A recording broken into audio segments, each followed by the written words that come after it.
I mean, beyond this immigration issue, Kemi said a few things that you and I have discussed. For example, they asked her about her experience with the police, with the British police. And she made this statement about how, well, she compared the British police to Nigerian police and complained about how they were robbed. So, exactly. Do you trust the British police? I do. But remember my experience with the police in Nigeria was very negative. And coming to the UK, my first experience with the police was very positive. The police in Nigeria would rob us. So when people say, "Oh, I had this bad experience with the police because I'm black and they're white," I was like, "Well, I remember the police stole my brother's shoes and his watch." His shoes? Yeah, they took his shoes and his watch. It's a very poor country, so people do all sorts of things, and giving people a gun is just a license to intimidate. But that's not the bar we should use for British police. Obviously, it should be much higher. But my experience was so positive when I was burgled, for example. The police were there, very helpful. They eventually caught the persons. It's 2004, so 20 years ago. The police did catch criminals, and now we've given them too much to do, in my view. So the police are the first line of defense for everything. And I think that burden makes it a lot harder for them to actually do the basics. And that's another thing that we need to look at. Let's talk. Allow me. Interesting. We collected stray bullets there. What question did they ask this woman? This auntie. And what was her answer? The question was about British police. Was it not about British police? On the stray bullets. Viewers, just give us to collect our DPO, our commissioner of police, our IG, our constable, our sergeant. All of them just collected. The whole country collected. They were a poor country. Honestly, this one, like you say, it was two things. Why did you bring Nigeria up in this conversation? It's almost like that person, that man or woman who's divorced and can't get over their ex-wife or ex-husband or ex-boyfriend, ex-girlfriend. So every conversation you still refer to them, because there was no context, there was no background, there was no reason to segue from the UK police to Nigerian police. I sort of get how she was trying to frame it in context, but there was no need to do so. Or what do you think? So, I mean, the question was her thoughts on the police, right? So, but the question was on specifically about British police. Yeah. Because I heard the woman, you heard the woman, and I heard her loud and clear. Yeah, so she kind of was like answering the question and immediately said, "Our experience with the British police has been positive. I have no issues with that. I have no issues with that statement." But then the answer seemed to focus more on her experience, on her treatment with the Nigerian police, which I didn't think was necessary, especially as she said that person was even caught. So in bashing the Nigerian police, you even already now exonerated them by saying the person was caught. No, she's talking about in the UK that the person. No. The person who stole her brother's shoes, that burgled her house in the UK. Oh, okay. British police. Is it that person? Okay, so the person that burgled her in Nigeria wasn't caught. Her brother's shoes. If they stole her shoes in Nigeria, you think which police is going to catch the police that stole your shoes? Okay, I misheard then. Oh, so you go? So you go to a police and report that a policeman stole your shoes? Okay, so she should have just talked about the British police alone. She shouldn't have even said anything about the Nigerian police. She just said, "This is my experience. I've been burgled before. They did investigation. They found whatever they were looking for. I have complete faith in the British police," and end it. By dragging Nigeria into that particular answer, that's kind of like stoked the fires, and Nigerians got understandably upset, although she wasn't lying. I have to add it, she wasn't lying, but I just don't feel that was I don't think that was necessary personally. It- it- But it- that's not the only thing. That's not the only thing that she said, though. That's not the only thing she said. Um, she in an interview, she dismissed race-based complaints in the UK, suggesting that many British Nigerians focus too much on grievances instead of making progress. So a lot of Nigerians in the UK then thought that she was dismissing real issues like racism, job discriminations, and immigration struggles, which is true. Some also accused her of anti-black conservatism, Mhm. claiming she distances herself from African and Black British communities to appeal to right-wing voters. Because really, if you think about it from a political sense, the more you appeal to a Black base, the more people are going to be like, is this person really going to be for us? Mhm. And that's why Barack Obama commonly at one point said he didn't see himself as a Black president, he saw himself as an American president, Yeah, which was a didn't go smart down thing. well. But it didn't go down well. It didn't go down well. It was a smart thing to do politically, but in the scheme of things, a lot of Black people felt uh, we were celebrating you as the first, and for you to come out and say that you are not the first Black president, you are just another American president, guy, you fall our hand. So at the end of the day, isn't this thing a double-edged sword? Allow me. A Black Always president is going to be. excelling to the highest offices in a white country.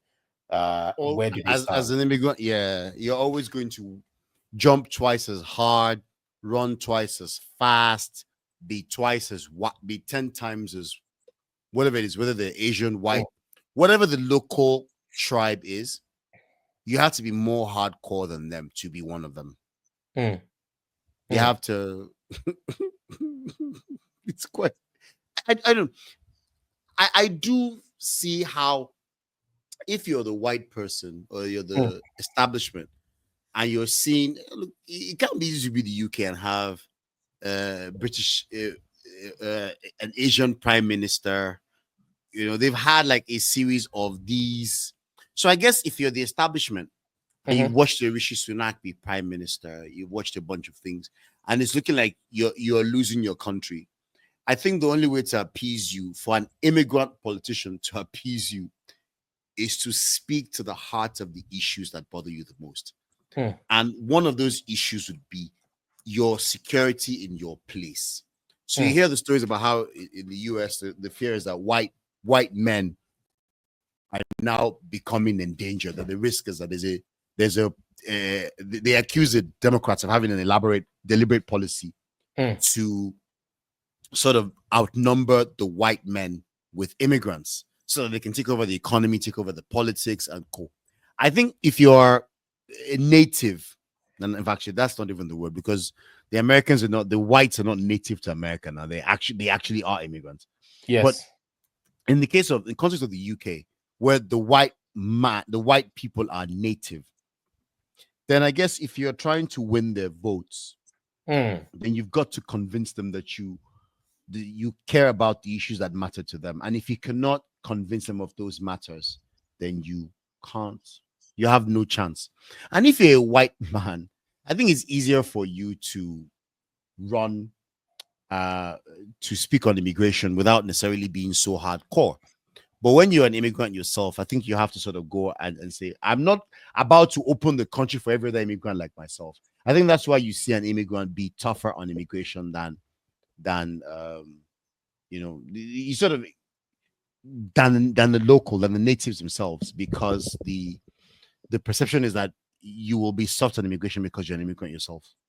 Mm. And if the overriding national sentiment is hostile towards immigration, then you being an immigrant is already a disadvantage. Mm. And so you have to work twice as hard to show that you are not going to sabotage their interests by letting in more immigrants and outnumbering them. Because of the sheer color of your melanin. And So it's also easy, I mean, to look at it from a purely black perspective. But it's So, not just you blacks, it's not just you Africans. mm, If you and look that's at why I was very careful in our previous mm, video. I was very careful not to make it about, all my submissions were just about yeah, immigrants because oh we're yeah, her a video that we reacted to in the last video. Guys, check out our last video on Kemi's views on immigration and what the plans for the Conservative Party are if they do get elected. Watch that video. So back to this one. I didn't mention Nigeria. You didn't mention Nigeria. We looked at it from because it's an immigrant issue rather than a Nigerian issue. oh But yeah, this video we're talking about has specific comments about Nigeria and Nigerians. So for yeah, me, it's a simple question I have for you, Laomi. yeah. Why are Nigerians angry with Kemi Badenoch? Why? Because she's one of us and she seems to be crapping all over us. Look, Yeah. let's be honest. She says a lot of things about Nigeria that are not complimentary, that are very negative, that rub a lot of people the wrong way. I remember what our society is like. We like to hide our shame. So my house might be dirty. I don't want you to come and tell me my house is dirty. I don't want my child to go out and say our house is dirty. Nigerians want to keep it internal. So we know that our police have our issues. We know our society. Well, you want to hide your secrets. You don't want to you want to dry your dirty linens privately in your yard, not in public. And so people are like, don't talk about us. I know we're also a very proud people. And face it, nobody wants to watch anybody criticize your country and abuse where you're from. Yeah. Especially somebody that looks like you. Precisely. You need rubbish now. Oh, need there now. Is that come on now? But look, I have this view, and I say this: why should you attempt to censor Kemi Badenoch? Why should you tell anyone that they cannot tell their truth? It's her truth. If I was robbed by police, why should I not say I was robbed by police? If we had power failures in our house and we had no light, why shouldn't I talk about it? It's my truth now. If I had to go and fetch water from next door, why shouldn't I talk about it? Why is it so shameful? And why are we so focused on the shame and not the circumstance that gave rise to the shame in the first place? Our system was broken. Kemi grew up in a broken system. Are we saying she has no right to talk about her experience because it's embarrassing to us? Is that what we're saying? I don't think that's what that's what we're saying. I think what you kind of like answered it in your submission, because she's of Nigerian descent, right? Because she's of Nigerian descent, her comments about Nigeria being a corrupt country rubbed many the wrong way because, and especially because she's of Nigerian descent. So many feel that it was an unfair generalization, right? Of the entire country and its people. And in some quarters, it was seen as disrespectful and dismissive of the efforts Nigerians are making to improve their nation. And because of the position she's in, you now have the platform that a lot of people have been looking for years, and you use your platform for this. You use your, so there's that thought process that somebody in your position should be a bit more supportive of Nigerians abroad. That's number one. Number two, her dismissal of institutional racism in the British police, as well as her criticism of diversity and inclusion policies, which I don't agree with. I vehemently disagree with her when it comes to DEI, what she thinks about DEI, by the way. And she... I disagree too.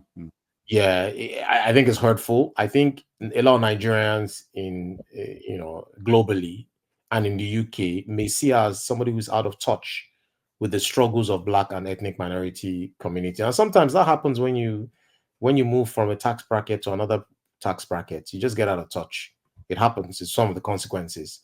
And there are thoughts that she, her thoughts around racial profiling and discriminatory policing is out of touch with the regular people. Now, the real issues affecting Black people and African migrants, there's this thought process that she's downplaying it or dismissing the reality. Like, these things are not that bad. Just go and hustle. Just go and hustle. If you hustle, you'll be rich. But that does not, even if a few people hustle and they are rich, what happens to the rest? How many people can actually hustle and be rich? Exactly. Now, she also supported policies that restrict immigration, saying that those that come to the UK from countries like Nigeria should face longer wait times, which we addressed in our last video. Now, this directly impacts Nigerians in the UK. It impacts students. It impacts skilled workers who see such policies as unfair and punitive. Now, Nigerians, especially those who have migrated for better opportunities, may feel targeted by these policies. And some see her as abandoning her Nigerian roots to appeal to right-wing voters. Now, we talked about pandering in our last video. Some see her that she has also turned her back on the community by not representing their concerns on the national stage. Instead of using her platform to fight for better conditions for Nigerians abroad and in the UK, many see her as appeasing conservatives. However, like I said earlier, she's also not a Nigerian prime minister. She's not a Nigerian leader of the Conservative Party in the UK. She's a British leader of the. So it's tricky. Now, to summarize, Nigerians are angry because it's a mix. It's a mix of disrespectful comments. It's a mix of failure to acknowledge racial inequalities, which is very real. It's a mix of policy stances that feel unsympathetic or harmful to the Nigerian community, both in the UK and globally. So many Nigerians see Kemi as a figure who is too willing to distance herself from their struggles in an attempt to secure political power and support from right-wing voters. And that is why, in my opinion, Nigerians are angry with Kemi Badenoch. Very valid, very, very valid observations. Are Nigerians justified to be angry with her? Do you think they're justified?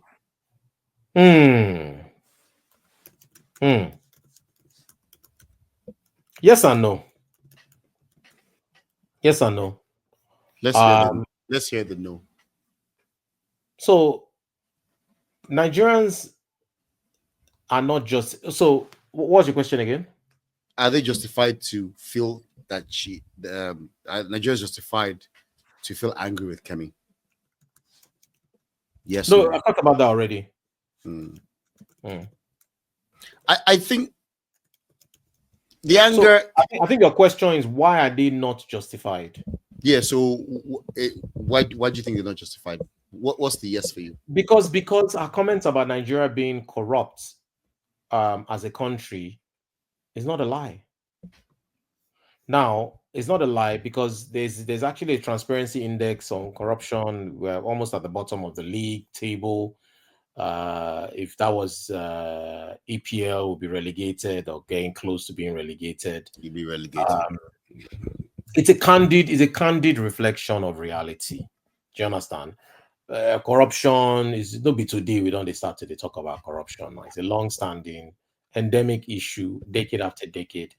Acknowledging it, you can argue it's an important step with addressing the problem, but obviously it's not going to be the first person to say it, that Nigeria has corruption issues. You can also say, yeah, it's fair to critique our country. Self-reflection is very, very vital for any country that wishes to improve. If we wish to improve, we need to be self-critical about that. So those are the two reasons why I say, okay, she hasn't she has not lied. It's Yeah, she just that hasn't lied. no, It's just inconvenient truths. inconvenient truths, also bringing Nigeria to topics that don't need to be brought into, and trying to weave us into some of the answers that she's been asked, and that pattern of that consistently happening time and time again is what's It's irking a lot of people. unnecessary. Mm, Unnecessary. Stray yeah, bullets that we don't need. So what would yeah. your advice to her be with that regard?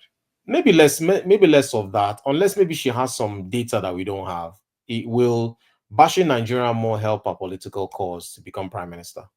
I think that's a very good question. What do you think?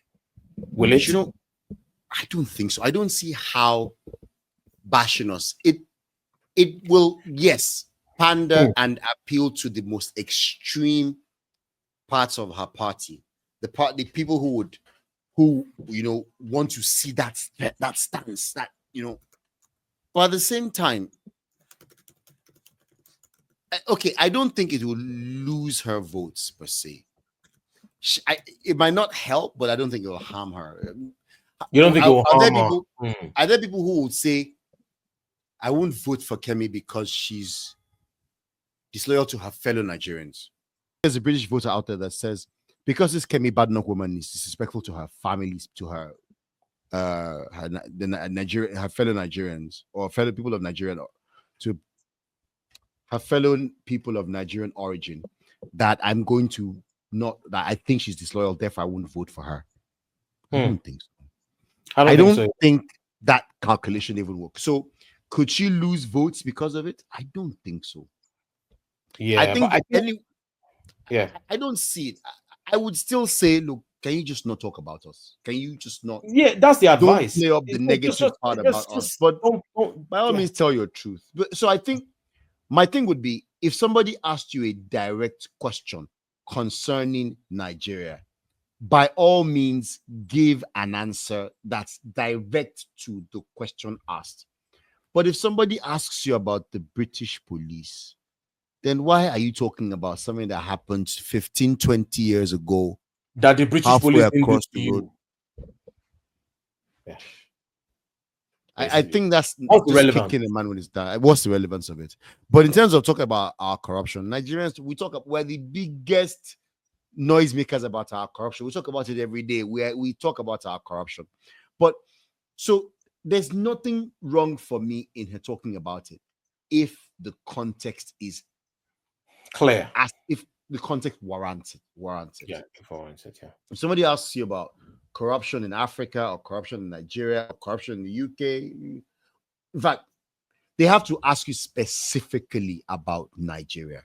If somebody asks you about Ghana, I don't think you should offer a negative example about Nigeria unless it is very, very relevant. So if somebody asks you about your experience with Ghanaian police and you say, well, I don't know much about Ghanaian police. However, I grew up in Nigeria, which is just 2 countries away, and the sightings are very similar. This is my experience. Hey, I buy it. I'll tell you, for example, of a road trip that my family did a few years ago. Okay. We drove from Lagos to Ghana, which meant we drove from Lagos through Benin Republic, through Togo, into Ghana, which meant we encountered police and customs in these 4 countries, border patrols, border crossings in 4 countries. If you ask me a question about Benin Republic police or Benin travel within Africa, I can tell you, okay, well, you know what? I did a road trip and I experienced the police in Nigeria, in Benin Republic, in Ghana, and I experienced Benin and Togo, Benin Republic, so Beninois and Togolese and Ghanaian police in the same day. I can tell you that story. Okay, I can tell you, yeah, that's relevant. But if you ask me a question about police in Switzerland, why am I talking about police in Nigeria? Unless it is actually relevant to my answer. Yes. Ask me a question about police in Switzerland, and I should able to tell you, well, you know what, I have been to Switzerland and I didn't really have much experience with the police there.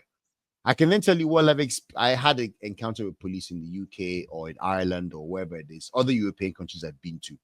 And I can tell you about my experiences in those places.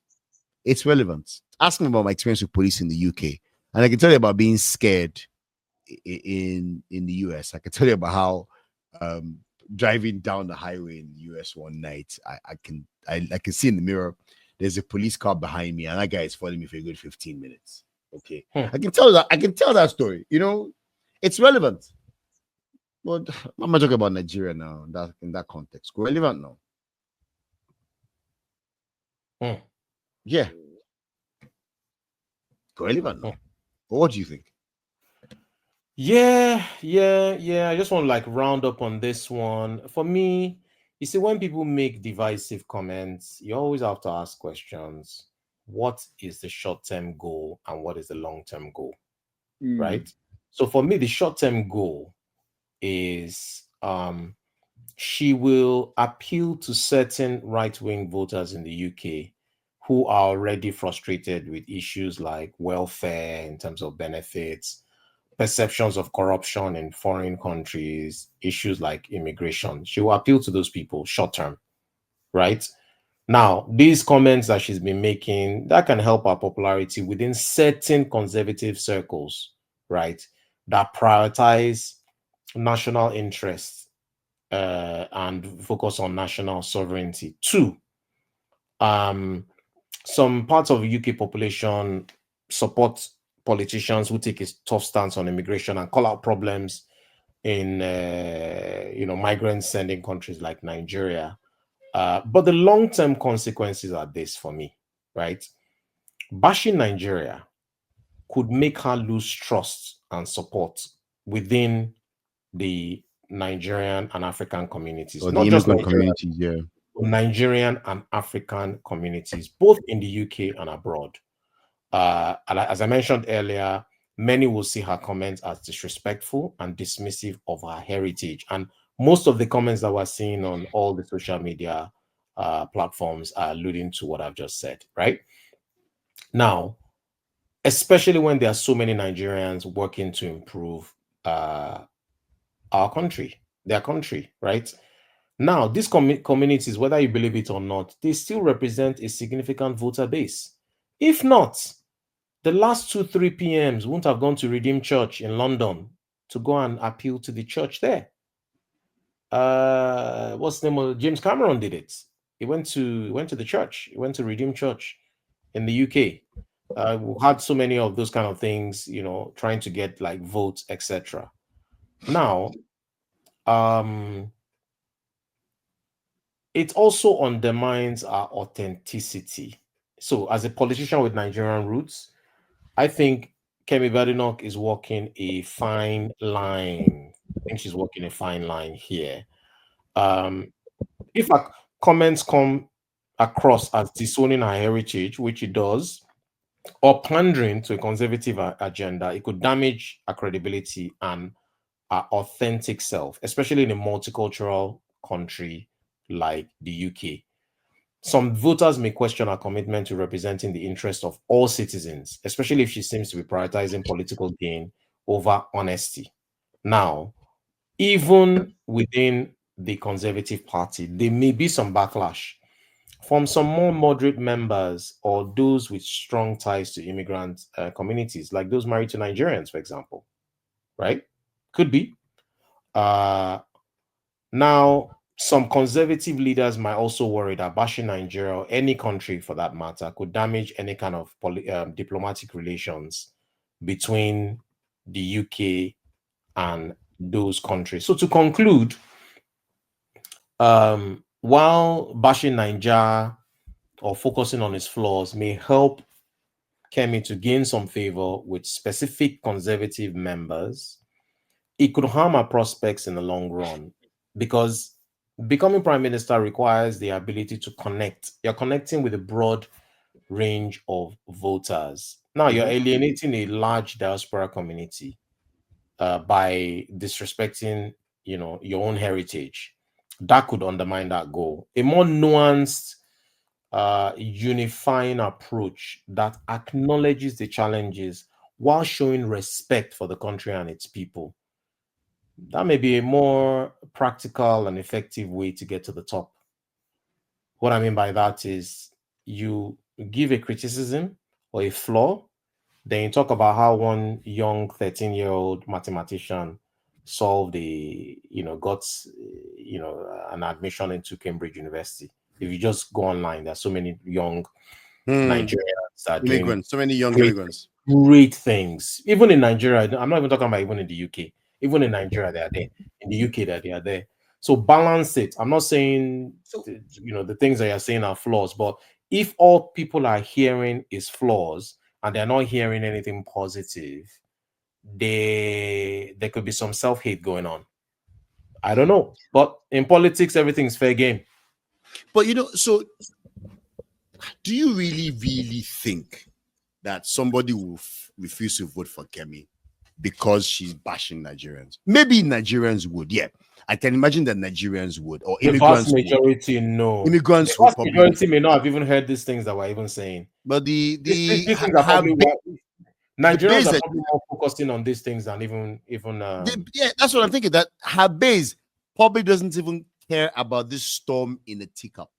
The people she's really pandering to, or people that she's really appealing to, don't care that you Nigerians are upset by what she's saying. All they hear is she's tough on immigration. Let's do it.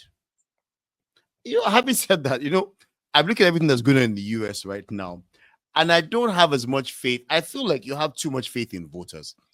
I'm seeing immigrant voters who heard Trump's rhetoric on immigration, heard the fact that he kept saying we will have a tough stance against immigration. It was clear. These same immigrants voted for him and are now crying, particularly Latinos, are now crying that, oh, he's deporting our cousins. I saw an article. Why are they crying? Why are they crying? Should be they voted for him.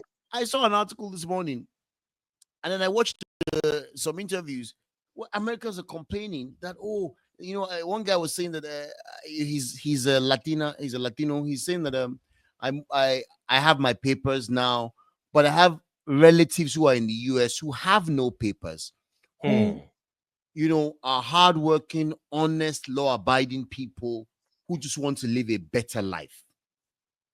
And now they're being deported. Some of them have had to stop work. They're in hiding. And then they asked him, but who did you vote for, sir? Good question. And what was the answer? He voted for Mr. Trump because of the economy. He said, I voted for Trump because of the economy, because of the LGBTQ, but mostly because of the economy, because there's too much inflation, and Biden has just ruined the economy, and everything's expensive, and there's inflation. So he was a single issue voter. And now his family chopping breakfast. And the reason why I brought that up is because I don't think you can necessarily trust voters to do what is always best for them, for their broad interests in the grand scheme of things. I think people will vote a specific issue. So do I think somebody who was going to vote for Kemi before will be like, I'm not going to vote for Kemi? Well, a British person, the stereotypical British person who says, I always vote conservative, would that person now vote Labour because Kemi has bashed her own people?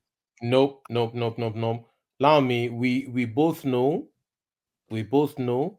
that number one in almost every country's election boils down to what? The economy. Money. So I'm surprised she was not talking about the economy. What is shocking me is that the economy. This soundbite. Why didn't you just go to the economy? Why pick such? That's the cocoa. I guess it's a low-hanging fruit. Immigration is a low-hanging fruit. It's a low-hanging fruit, but that economy is going to boil down to the economy. Articulate. Yeah. You can articulate immigration in a way that you cannot articulate the economy. They ask you, so how do you intend to create jobs? So you say, I'm going to build the economy up. How? Can you highlight 5 things you're going to do that are going to work and that haven't been done before? But immigration, you said it yourself, this was the biggest sweeping, biggest proposal to immigration policy in generations. Yes, so we heard her speak. Yeah. It's not that easy to. Are you going to come out and say, I'm going to cut taxes? How are you going to pay for it? So she picked, I feel like she picked well, I guess you call it low-hanging fruit. But come on, it was let's call it a convenient. She picked a soft target where she's able to articulate milestones, and she's putting the Labour Party on the back foot here. She can articulate definite steps. And with facts and figures, I will change it from 10 years to 15 years. I will change the overall period, 15 years, from leave to remain to passport will now be 5 years.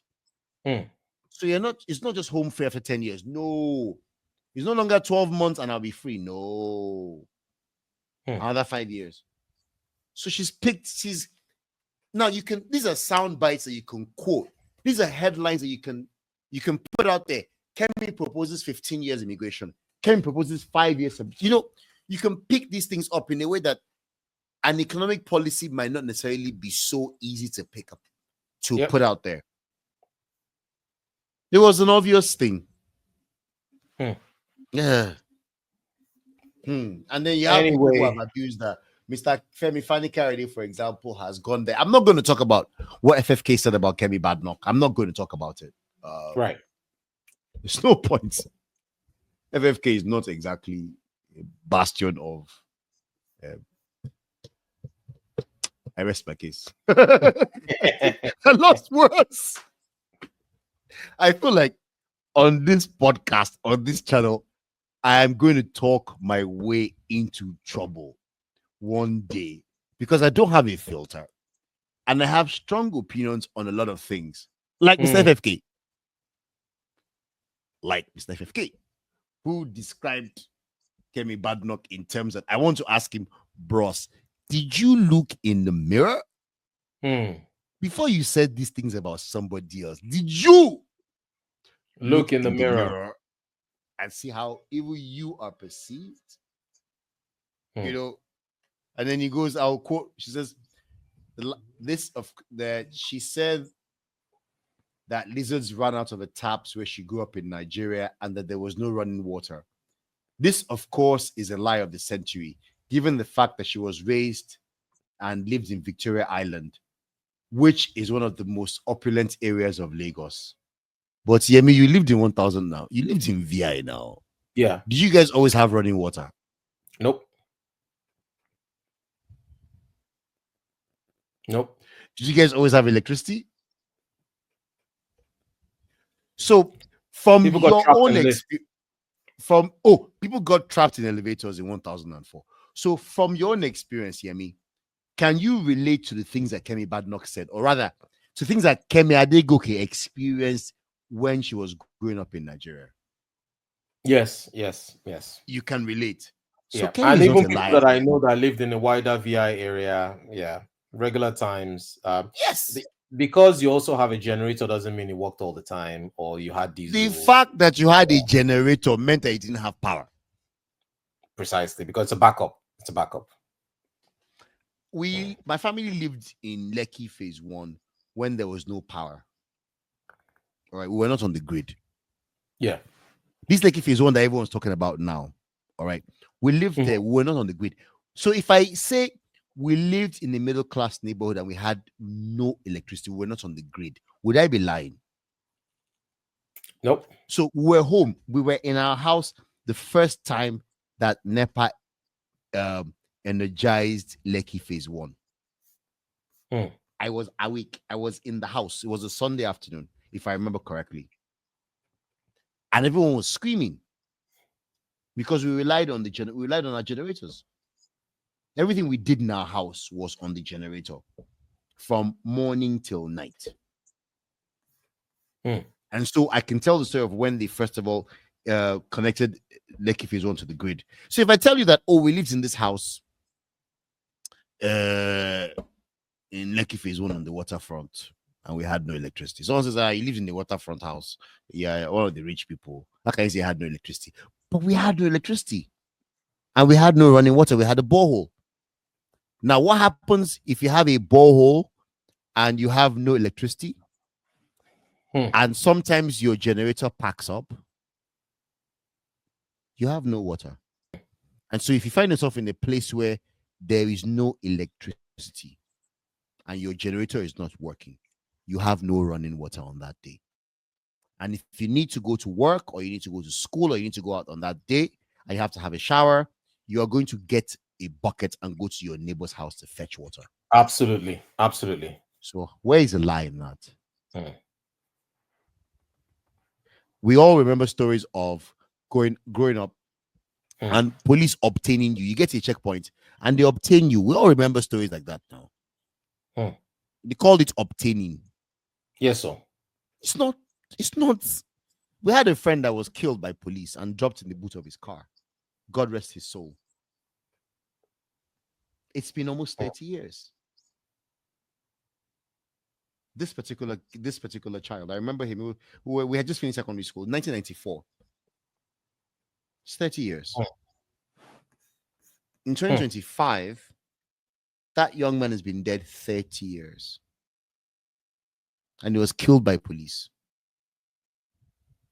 So when somebody says police robbed us, took my brother's shoes and his wallet, whatever it was it took, is she lying? Or rather, even if you're not there, could she be telling the truth? And do we have a right to say someone cannot tell their truth? There are estates in Lagos in 2025 where the houses cost $1 million, where they rely on generators and boreholes for water and electricity. So if the national grid collapses and their gen doesn't start that day, are the children or grandchildren? You go and visit your grandfather who is a billionaire, and the grid is down that day and his generator is not starting for whatever reason. Are you okay to say my grandfather's a billionaire, but once or twice in his house there was no power and there was no water? The billionaire still lives in Nigeria. Yes, sir. So is it really wrong to say that Kemi Badenoch cannot tell her story? Is it wrong to say that she cannot tell her truth because it makes us look incompetent and bad? Is that the reason to silence her? Can you frame your truth in a respectful manner, even though can you play with words? There's a way you can play with words. The English language is a very interesting language where you are able to even turn the most despicable things into something slightly positive, or at least at best neutral, where you are able to juxtapose the negatives and say, even though the crime rate, has been really, really poor and I had a really bad experience, but I acknowledge the efforts of X, Y, and Z over the last 5 years, over the last 10 years. There has been improvement. Overall, things are still not where they're supposed to be, but I acknowledge that there has been some improvement. I think that is a better message to sell, where you still tell your truth, but you still acknowledge that they have been a little bit, unless your truth doesn't involve anything positive. Then if your truth doesn't involve anything positive, there's no point lying. Just say it as it is. So, which is, you understand? thank you. Which is exactly, and I'm not in her head, so I can't say she should say things because it sounds better. No, say it as you wish. You know something else, Kemi? We're also not acknowledging the possibility that she has trauma from her time in Nigeria. Look, you asked her, she says, the police took my brother's shoes and his money, or they robbed us. She was young at that time.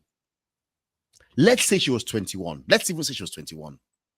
It would be terrifying. Today, if you and Ayemi today, if you were in a car in Lagos today and an armed policeman or policeman stopped you and took your shoes and your money from you, I think you would have trauma.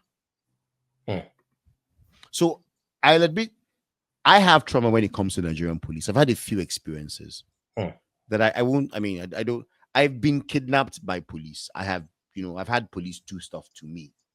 And so when I'm driving down the road and I see policemen, I tend to have fear. I tend to have a moment and I'm a grown man, I'm almost 50 years old, but I'm in my car, I'm driving, and I see a policeman on the road. I see a checkpoint. I always have a moment of hesitation. Okay, and then we go through what is it, I have that trauma. So maybe Kemi still has that trauma. Maybe that's the issue. And maybe Kemi is speaking from a place of trauma. Maybe what we're seeing is not Kemi trying to denigrate Nigeria. It's just somebody who is verbalizing their trauma. I don't know. Maybe that's all. Maybe that's me being Gen Z. That's all woke reason. I don't know. But it's valid. It's plausible, isn't it?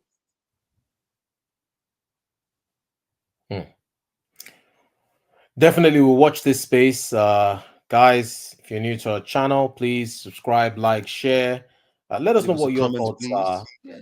Subscribe. Let us know, what are your thoughts. Do you think your truth, as Lami calls it, should be said, irrespective of what anyone thinks, or who is being disrespected or respected? Or do you think there should be a little bit of caution when you make comments because of who you are and the platform that you hold? And what are your general comments on this particular topic? We'll be very interested to hear from you and know what your thoughts are on the topic. Please leave your comments down below. Send us an email at twogrownmen@gmail.com. We're at Two Grown Men at Instagram, Two Grown Men on Twitter X. And if you want, I feel very firmly, very strongly that the things we've discussed today have touched a nerve. If you would like to be a part of this program, what I'd like to hear, I'd like to hear Operative on this particular subject.